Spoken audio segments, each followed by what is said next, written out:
So I don't know if you know about the controversy surrounding Aloy from Horizon Zero Dawn and soon to be released Horizon Forbidden West, but someone made a meme about people who tend to lean more on the misogynistic side of gaming, and they created a picture of Aloy photoshopped and dolled up unrealistically, like an Instagram model, making fun of the fact that people actually want Aloy and other female characters in games who are in stressful situations to look like this. There also has been rants about gay agendas and a bunch of other stuff, oddly enough, all referring to Sony games like The Last of Us 2, which received a lot of misogynistic and homophobic rhetoric. So I thought it would be cool to make a video about Sony bringing out the misogyny again. Let's go.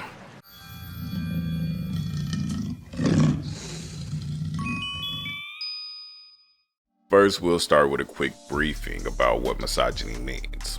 According to Wikipedia, misogyny is the hatred, contempt for, or prejudice against women or girls. It enforces sexism by punishing those who reject an inferior status for women and rewarding those who accept it. Misogyny manifests in numerous ways, including social exclusion, sex discrimination, hostility, androcentrism, which is something we're going to touch on, patriarchy, male privilege, belittling of women, disenfranchisement of women, violence against women, and sexual objectification. Now, given the fact that America is so ingrained in its what I like to call boy club culture, aka fuckboy culture, it's more than understandable why misogyny leaked into gaming since the first pixels could make a human.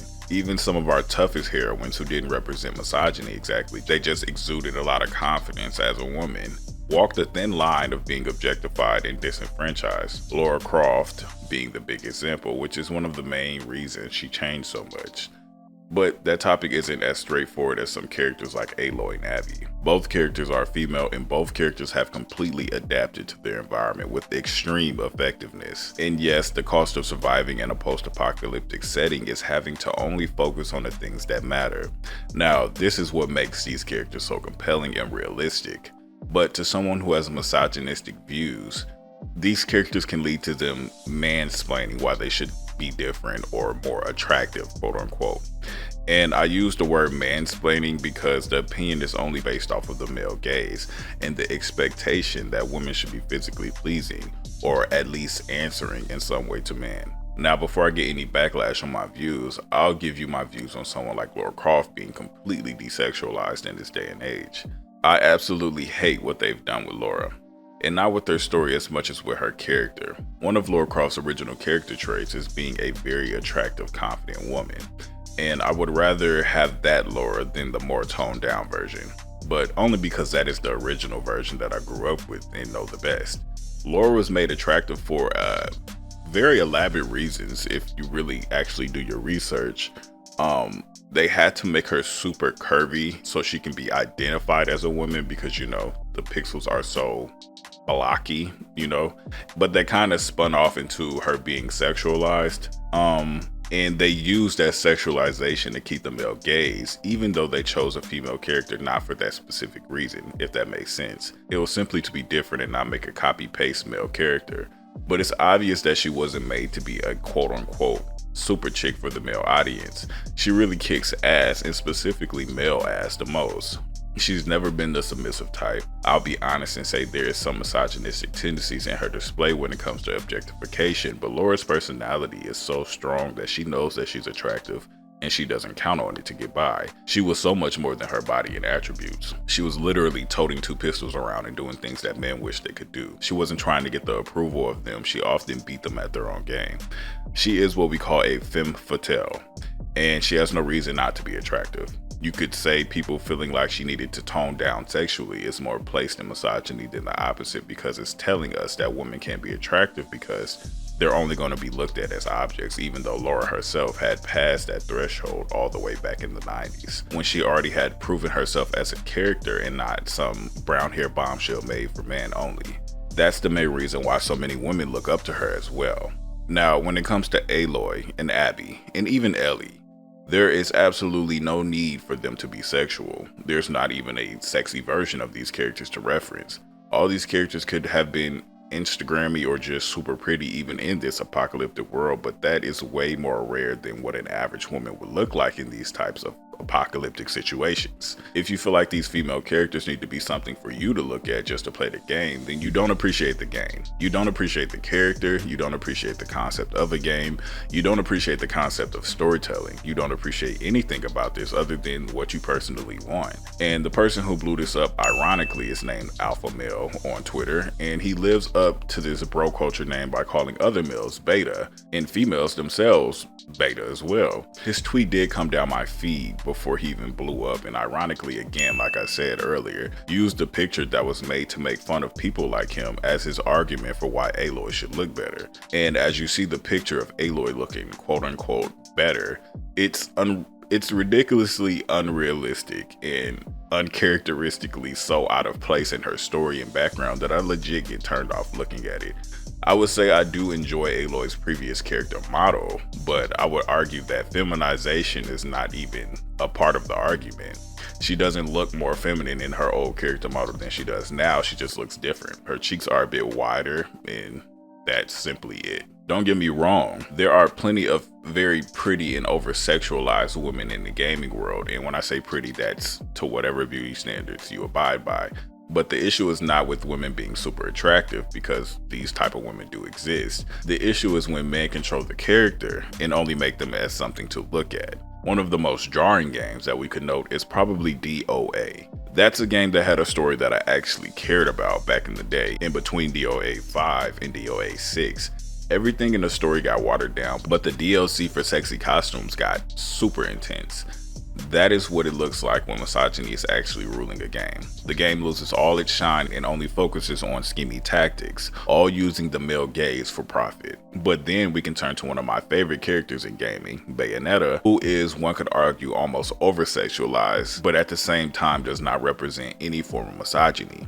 Bayonetta as a character has obviously chosen to be her sexy, sassy self, and she does it with confidence.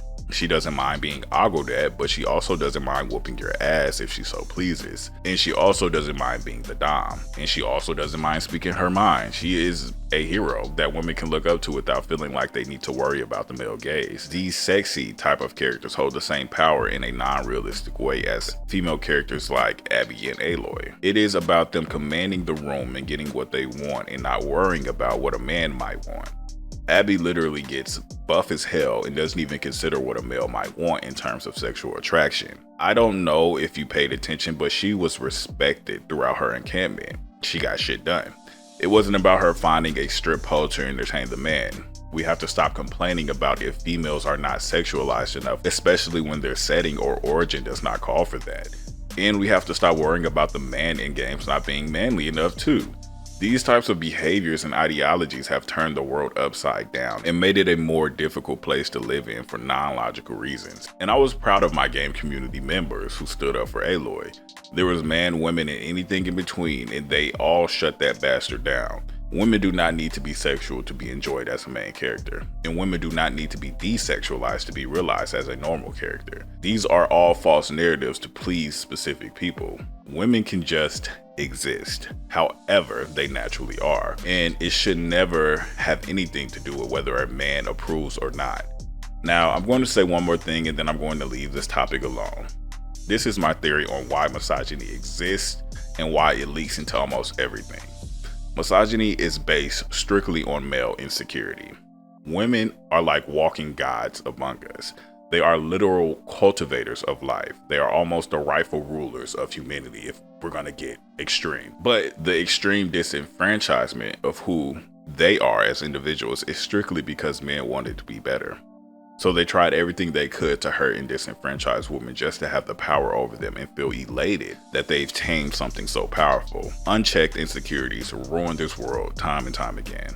Men pretending to understand what women need to do as if they can't think for themselves and exist only to serve a purpose of pleasuring males. All these hate plays and power plays, it's all because people are insecure and want power. When women appear in games and they don't look like that Instagram model you saw, you know, the one that wants to impress males, you know, when they don't look like that, you cannot claim their power. And that's what bothers you. The word androcentrism, I don't know if I'm saying that right. I don't know. I think it's a Greek word.